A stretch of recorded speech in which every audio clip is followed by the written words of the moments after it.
ನಮಸ್ಕಾರ ಸ್ನೇಹಿತರೆ, ಭಗವದ್ಗೀತೆಯ ಗೀತಾಸಾರ ಕಿರಣ ಪುಸ್ತಕ 2, ದೇಹ ಮತ್ತು ಮನಸ್ಸು. ಮುಂದಿನ ಭಾಗ, ದೇಹ ಮತ್ತು ಬಳಲುವಿಕೆ. ಶಾಸ್ತ್ರಗಳು ದೇಹವನ್ನು ವ್ಯಾಧಿ ಮಂದಿರ ಎಂದು ವರ್ಣಿಸುತ್ತವೆ. ವ್ಯಾಧಿ ಎಂದರೆ ರೋಗ, ಮಂದಿರ ಎಂದರೆ ಪೂಜಾ ಸ್ಥಳ. ಉದಾಹರಣೆಗೆ ಕೃಷ್ಣ ಮಂದಿರ ಎಂದರೆ ಕೃಷ್ಣನನ್ನ ಪೂಜಿಸುವ ಸ್ಥಳ. ವ್ಯಾಧಿ ಮಂದಿರ ಎಂದರೆ ರೋಗವು ಪೂಜಿಸಲ್ಪಡುವ ಸ್ಥಳ. ಅಂದರೆ ನಾವು ನಮ್ಮ ಕರ್ಮದ ಫಲಗಳನ್ನು ದೈಹಿಕ ಮತ್ತು ಮಾನಸಿಕ ತೊಂದರೆಗಳನ್ನಾಗಿ ಅನುಭವಿಸುತ್ತೇವೆ. ಇದರ ಬಗ್ಗೆ ನಾವು ಮುಂದಿನ ಪುಸ್ತಕದಲ್ಲಿ ಇನ್ನಷ್ಟು ಕಲಿಯುತ್ತೇವೆ. ಸಾವು. ಇಲ್ಲಿ ಒಂದು ಸಣ್ಣ ಕಥೆ ಇದೆ. ಒಮ್ಮೆ ಒಬ್ಬ ರಾಜನಿದ್ದನು. ರಾಜನು ಭೌತಿಕ ವಸ್ತುಗಳಿಗೆ ತುಂಬಾ ಆಕರ್ಷಿತನಾಗಿರುವುದನ್ನು ಅವನ ಗುರುಗಳು ಗಮನಿಸಿದರು ಮತ್ತು ಅವನಿಗೆ ಪಾಠ ಕಲಿಸಲು ನಿರ್ಧರಿಸಿದರು. ಗುರುಗಳು ತಮ್ಮ ಶಿಷ್ಯರಲ್ಲಿ ಒಬ್ಬನಿಗೆ ಹುಚ್ಚನಂತೆ ಸೋಗು ಹಾಕಲು ಆಜ್ಞಾಪಿಸಿದರು ಮತ್ತು ಈ ಸಂದೇಶದೊಂದಿಗೆ ಅವನನ್ನ ರಾಜನ ಬಳಿಗೆ ಕಳುಹಿಸಿದರು. ಓ ರಾಜ, ಇಲ್ಲಿ ಒಬ್ಬ ಹುಚ್ಚನಿದ್ದಾನೆ, ಅವನಿಗೆ ಏನಾದರೂ ಕೆಲಸ ಕೊಡಿ. ರಾಜನು ಆ ಹುಚ್ಚನಿಗೆ ಕೈಯಲ್ಲಿ ಕೋಲು ಹಿಡಿದುಕೊಂಡು ರಾಜ್ಯದಲ್ಲಿ ಅಲೆದಾಡುವ ಕೆಲಸವನ್ನ ಕೊಟ್ಟನು. ಕೆಲವು ವರ್ಷಗಳ ನಂತರ ಸಂದರ್ಭಗಳು ರಾಜನನ್ನ ಮರಣದ ಸನಿಹಕ್ಕೆ ತಂದವು ಮತ್ತು ಅವನು ತನ್ನ ಪ್ರೀತಿಪಾತ್ರರನ್ನ ಭೇಟಿಯಾಗಲು ಬಯಸಿದನು. ಎಲ್ಲರನ್ನೂ ಭೇಟಿಯಾದ ನಂತರ ಅವನಿಗೆ ಕೊನೆಯ ಹುಚ್ಚನ ನೆನಪಾಯಿತು. ಆಗ ಆ ಹುಚ್ಚನನ್ನು ಕರೆಯಲಾಯಿತು ಮತ್ತು ಅರಮನೆಗೆ ಬಂದು ಅವನು ರಾಜನು ತನ್ನ ಮರಣಶಯ್ಯೆಯಲ್ಲಿ ಮಲಗಿರುವುದನ್ನು ಕಂಡನು. ರಾಜನು, ನಾನು ನನ್ನ ಜೀವನದ ಕೊನೆಯ ಪ್ರಯಾಣಕ್ಕೆ ಹೊರಡುತ್ತಿದ್ದೇನೆ. ನಿನಗೆ ಏನು ಬೇಕೋ ಅದನ್ನು ಕೇಳಿಕೊ. ನಾನು ಹೊರಡುವ ಮುನ್ನ ಅದನ್ನು ನಿನಗೆ ಕೊಡುತ್ತೇನೆ ಎಂದು ಹೇಳಿದನು. ಆ ಹುಚ್ಚನು, ಓ ಸ್ವಾಮಿ, ನಿಮ್ಮ ಪ್ರಯಾಣದ ಬಗ್ಗೆ ಕೇಳಿ ನನಗೆ ಸಂತೋಷವಾಯಿತು. ನೀವು ನಿಮ್ಮ ರಾಣಿಯರನ್ನು ನಿಮ್ಮೊಂದಿಗೆ ಕರೆದುಕೊಂಡು ಹೋಗುತ್ತಿದ್ದೀರಿ ತಾನೇ ಎಂದನು. ರಾಜನು, ಇಲ್ಲ, ಅದು ಸಾಧ್ಯವಿಲ್ಲ ಎಂದು ಹೇಳಿದ್ದನು. ಆಗ ಹುಚ್ಚ, ಹಾಗಾದರೆ ನಿಮ್ಮ ಅಪಾರ ಸಂಪತ್ತನ್ನಾದರೂ ತೆಗೆದುಕೊಂಡು ಹೋಗಿ ಎಂದನು. ರಾಜನು, ಅದೂ ಕೂಡ ಸಾಧ್ಯವಿಲ್ಲ ಎಂದು ಹೇಳಿದನು. ಹುಚ್ಚ, ಹೋಗಲಿ, ಒಳ್ಳೆಯ ಆಹಾರನ್ನಾದರೂ ತೆಗೆದುಕೊಂಡು ಹೋಗಿ ಎಂದನು. ಮತ್ತೊಮ್ಮೆ ರಾಜನು ಅಸಾಧ್ಯ ಎಂದು ಹೇಳಿದನು.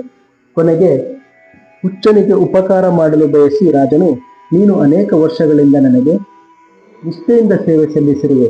ನಿನ್ನ ಸ್ಥಾನದಲ್ಲಿ ಮತ್ತೊಬ್ಬ ಹುಚ್ಚನನ್ನು ಕರೆದುಕೊಂಡು ಬಾ. ನಿನ್ನ ಉಳಿದ ಜೀವನವು ಆರಾಮದಾಯಕವಾಗುವಂತೆ ನಾನು ಎಲ್ಲಾ ಏರ್ಪಾಡುಗಳನ್ನ ಮಾಡುತ್ತೇನೆ. ನೀನು ಇನ್ನು ಮುಂದೆ ಕೆಲಸ ಮಾಡಬೇಕಾಗಿಲ್ಲ ಎಂದನು.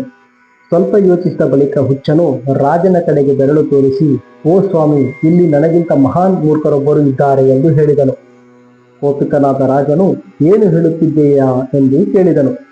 ಹುಚ್ಚನು, ಓ ರಾಜ, ನೀವು ಇಡೀ ಜೀವನವನ್ನ ಇತರ ರಾಜ್ಯಗಳನ್ನ ವಶಪಡಿಸಿಕೊಳ್ಳುವಲ್ಲಿ, ಹೆಚ್ಚಿನ ಸಂಪತ್ತನ್ನ ಗಳಿಸುವಲ್ಲಿ ಮತ್ತು ಉನ್ನತ ಸ್ಥಾನವನ್ನ ಪಡೆಯುವಲ್ಲಿ ಕಳೆದಿದ್ದೀರಿ. ಆದರೆ ಈಗ ನೀವು ಈ ಅಂತಿಮ ಪ್ರಯಾಣದಲ್ಲಿ ಏನನ್ನು ತೆಗೆದುಕೊಂಡು ಹೋಗಲು ಸಾಧ್ಯವಿಲ್ಲ ಎಂದು ಹೇಳುತ್ತಿದ್ದೀರಿ. ಹಾಗಾದರೆ ನೀವು ನಿಮ್ಮ ಜೀವನವನ್ನು ಈ ರೀತಿ ಏಕೆ ವ್ಯರ್ಥ ಮಾಡಿಕೊಂಡಿರಿ ಎಂದನು. ಈ ಕಥೆಯ ಅರ್ಥವೇನೆಂದರೆ, ನಾವು ಬರಿಗೆಯಲ್ಲಿ ಬರುತ್ತೇವೆ ಮತ್ತು ಬರಿಗೆಯಲ್ಲಿ ಹೋಗುತ್ತೇವೆ. ಈ ಜೀವನದಲ್ಲಿ ನಾವು ಸಂಗ್ರಹಿಸುವ ಯಾವುದೇ ವಸ್ತುವನ್ನು ನಾವು ಸತ್ತಾಗ ನಮ್ಮೊಂದಿಗೆ ಕೊಂಡೊಯ್ಯಲು ಸಾಧ್ಯವಿಲ್ಲ. ಆದ್ದರಿಂದ ಕೇವಲ ಸಂಪತ್ತು, ಆಸ್ತಿ ಇತ್ಯಾದಿಗಳನ್ನು ಸಂಗ್ರಹಿಸುವುದಕ್ಕಾಗಿ ಬದುಕುವುದು ನಿಜಕ್ಕೂ ಮೂರ್ಖತನವಲ್ಲವೇ? ಹಾಗಾದರೆ ಸಾವು ಎಂದರೇನು? ಆತ್ಮವು ಸ್ಥೂಲ ದೇಹವನ್ನು ಮತ್ತು ಸ್ಥೂಲ ದೇಹಕ್ಕೆ ಸಂಬಂಧಿಸಿದ ಎಲ್ಲಾ ಸಂಬಂಧಗಳು, ಆಸ್ತಿಗಳು ಎಲ್ಲವನ್ನ ಬಿಡುವುದನ್ನು ನಾವು ಸಾವು ಎಂದು ಕರೆಯಲಾಗುತ್ತದೆ. ಸಾವು ಯಾವಾಗ ಸಂಭವಿಸುತ್ತದೆ ಅಥವಾ ಆತ್ಮವು ದೇಹದಲ್ಲಿ ಎಷ್ಟು ಕಾಲ ಇರುತ್ತದೆ? ಅದು ನಮ್ಮ ಜೀವಿತಾವಧಿಯನ್ನ ಅವಲಂಬಿಸಿರುತ್ತದೆ. ಆಯುರ್ವೇದದ ಪ್ರಕಾರ ಜೀವಿತಾವಧಿಯನ್ನ ಉಸಿರಾಟದ ಸಂಖ್ಯೆಯಿಂದ ಎಣಿಸಲಾಗುತ್ತದೆ. ಆದ್ದರಿಂದ ಯೋಗಿಗಳು ಪ್ರಾಣಾಯಾಮದ ಮೂಲಕ ತಮ್ಮ ಉಸಿರನ್ನ ನಿಯಂತ್ರಿಸುತ್ತಾರೆ ಮತ್ತು ಉಸಿರಾಟವನ್ನು ನಿಧಾನಗೊಳಿಸುವ ಮುಖೇನ ಹಲವು ವರ್ಷಗಳ ಕಾಲ ಬದುಕುತ್ತಾರೆ. ಅಂದರೆ ಉಸಿರಾಟದ ಸಂಖ್ಯೆಯೂ ಅಷ್ಟೇ ದೀರ್ಘಕಾಲದ ಜೀವನ. ಕುಂಭಮೇಳಕ್ಕೆ ಹೋಗಿರುವವರು ಬಹಳ ಉದ್ದವಾದ ಉಗುರುಗಳು ಅಥವಾ ಉದ್ದವಾದ ಜಡೆ ಹೊಂದಿರುವ ಸಾಧುಗಳನ್ನ ನೋಡಿರಬಹುದು. ಉಗುರುಗಳು ಎಷ್ಟು ಉದ್ದವಾಗಿ ಬೆಳೆಯಲು ಹೇಗೆ ಸಾಧ್ಯ? ಕೇವಲ 80ರಿಂದ 100 ವರ್ಷಗಳ ಕಾಲ ಬದುಕುವ ಸಾಮಾನ್ಯ ಜನರಿಗೆ ಅಂತಹ ಉದ್ದವಾದ ಉಗುರುಗಳು ಹೊಂದಲು ಅಸಾಧ್ಯ. ಈ ಸಾಧುಗಳು ನೂರಾರು ವರ್ಷಗಳ ಕಾಲ ಬದುಕಿರಬೇಕು ಮತ್ತು ವಾಸ್ತವವಾಗಿ ಅವರು ಬದುಕಿದ್ದಾರೆ. ಆದರೆ ನಿಗದಿತ ಜೀವಿತಾವಧಿ ಮುಗಿದ ಬಳಿಕ, ಗುತ್ತಿಗೆ ಅವಧಿ ಮುಗಿದಾಗ ಬಾಡಿಗೆ ಮನೆಯನ್ನು ಖಾಲಿ ಮಾಡಬೇಕಾದಂತೆಯೇ ಆತ್ಮವು ದೇಹವನ್ನ ಬಿಡಬೇಕಾಗುತ್ತದೆ. ಅದನ್ನ ಸಾವು ಎಂದು ಕರೆಯಲಾಗುತ್ತದೆ. ತಮ್ಮ ಸ್ಥೂಲ ದೇಹಕ್ಕೆ ಬಹಳಷ್ಟು ಅಂಟಿಕೊಂಡಿರುವವರಿಗೆ ತಮಗೆ ಪ್ರಿಯವಾದ ಎಲ್ಲದರಿಂದ ದೂರವಾಗುವ ಪ್ರಕ್ರಿಯೆಯು ಬಹಳಷ್ಟು ನೋವಿನಿಂದ ಕೂಡಿರುತ್ತದೆ. ಹಾಗೆ ಯಾರು ಅಂಟಿಕೊಂಡಿಲ್ಲವೋ ಅವರಿಗೆ ಇದು ಬಹಳ ಸುಲಭ ಪ್ರಕ್ರಿಯೆ. ದೇಹಕ್ಕೆ ಅಂಟಿಕೊಂಡಿರುವ ಮನುಷ್ಯನಿಗೆ ಸಾವು ಭಯಾನಕ ಮತ್ತು ನೋವುದಾಯಕವಾಗುತ್ತದೆ.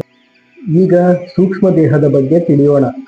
ಸೂಕ್ಷ್ಮ ದೇಹವು ಮನಸ್ಸು, ಬುದ್ಧಿಶಕ್ತಿ ಮತ್ತು ಮಿಥ್ಯ ಅಹಂಕಾರವನ್ನ ಒಳಗೊಂಡಿದೆ. ನಾವು ಆತ್ಮವಾಗಿದ್ದರೂ ದೇಹ ಅಥವಾ ಮನಸ್ಸಿನೊಂದಿಗೆ ನಮ್ಮನ್ನ ನಾವು ಗುರುತಿಸಿಕೊಳ್ಳುತ್ತೇವೆ. ಇದನ್ನು ಮಿಥ್ಯ ಅಹಂ ಎಂದು ಕರೆಯಲಾಗುತ್ತದೆ. ಮಿಥ್ಯ ಅಹಂ ಎಂಬ ಪದವು ನಿಜವಾದ ಅಹಂಕಾರವೂ ಇರಬೇಕು ಎಂಬುದನ್ನು ಸೂಚಿಸುತ್ತದೆ. ನಿಜವಾದ ಅಹಂ ಎಂದರೆ ನಾನು ದೇಹವಲ್ಲ, ನಾನು ಆತ್ಮ ಮತ್ತು ನಾನು ಭಗವಂತನ ಶಾಶ್ವತ ಸೇವಕ ಎಂಬ ತಿಳುವಳಿಕೆ. ಈ ಸರಣಿಯ ನಂತರದ ಪುಸ್ತಕಗಳಲ್ಲಿ ನಾವು ಇದರ ಬಗ್ಗೆ ಇನ್ನಷ್ಟು ಕಲಿಯುತ್ತೇವೆ. ಬುದ್ಧಿಶಕ್ತಿ ಎಂಬುದು ನಿಮಗೆಲ್ಲರಿಗೂ ತಿಳಿದಿರುವ ವಿಷಯ. ಹಾಗಾಗಿ ಈಗ ಬಹಳ ಮುಖ್ಯವಾದ ಮನಸ್ಸಿನ ಬಗ್ಗೆ ಅರ್ಥ ಮಾಡಿಕೊಳ್ಳೋಣ. ಮನಸ್ಸು ಎಂದರೇನು? ಈಗಾಗಲೇ ಹೇಳಲಾಗಿರುವಂತೆ ನಮಗೆ 5 ಜ್ಞಾನೇಂದ್ರಿಯಗಳು ಮತ್ತು 5 ಕರ್ಮೇಂದ್ರಿಯಗಳು ಇವೆ. ಕುದುರೆ ಎಳೆಯುವ ರಥದ ಉದಾಹರಣೆಯನ್ನು ತೆಗೆದುಕೊಂಡರೆ ಇಂದ್ರಿಯಗಳು ಕುದುರೆಗಳಂತೆ ಮತ್ತು ಮನಸ್ಸು ಲಗಾಮಿನಂತಿದೆ. ಆದ್ದರಿಂದ ಮನಸ್ಸು ಇಂದ್ರಿಯಗಳ ಮುಖ್ಯಸ್ಥ. ಇಂದ್ರಿಯಗಳು ಸ್ಥೂಲ, ಮನಸ್ಸು ಸೂಕ್ಷ್ಮ. ಆದಾಗ್ಯೂ ಸೂಕ್ಷ್ಮ ಮನಸ್ಸು ಸ್ಥೂಲ ಇಂದ್ರಿಯಗಳನ್ನು ನಿಯಂತ್ರಿಸುತ್ತದೆ. ಮನಸ್ಸು ಎಲ್ಲ ರೀತಿಯ ಭೌತಿಕ ಸುಖ ಮತ್ತು ದುಃಖಗಳಿಗೆ ಒಳಗಾಗುತ್ತದೆ ಮತ್ತು ಆತ್ಮವು ತನ್ನನ್ನ ತಾನು ಸೂಕ್ಷ್ಮ ಮನಸ್ಸು ಎಂದು ಭಾವಿಸಿಕೊಳ್ಳುತ್ತಾ ಅದೇ ಸುಖ ಮತ್ತು ದುಃಖವನ್ನು ಅನುಭವಿಸುತ್ತದೆ. ಈ ಸರಣಿಯ ಮುಂದಿನ ಪುಸ್ತಕದಲ್ಲಿ ನಾವು ಸುಖ ದುಃಖಗಳ ಬಗ್ಗೆ ಮಾತನಾಡುತ್ತೇವೆ. ಈ ಪುಸ್ತಕದ ಮುಂದಿನ ಭಾಗವನ್ನ ಮುಂದಿನ ಸಂಚಿಕೆಯಲ್ಲಿ ತಿಳಿಯೋಣ. ಧನ್ಯವಾದಗಳು.